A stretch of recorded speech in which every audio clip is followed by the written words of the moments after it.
Hi. Welcome to the parallel universe. If two vectors P and Q are represented by the two sides of a triangle taken in order, say OA and AB respectively, then the closing side of the triangle taken in opposite order, that is OB, will represent their resultant vector R in magnitude and direction. The formula to find the magnitude of the resultant using triangle law is similar to that of parallelogram law of vectors.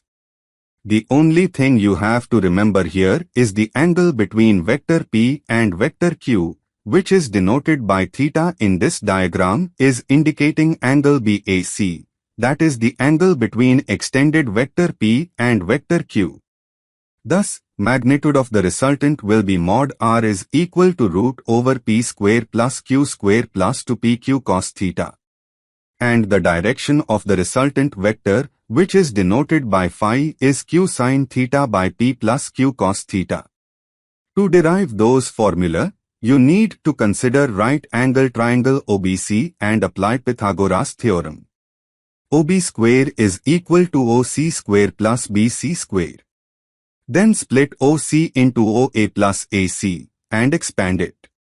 The similar approach by taking tan phi is equal to BC by OC will give you another formula. Still, if you have any doubt, please refer Derivation of Parallelogram Law of Vectors. The link is provided in the description box below.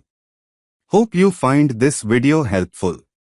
Please like and share this video and subscribe to my channel. Take care. I will be back soon with more such contents. Bye.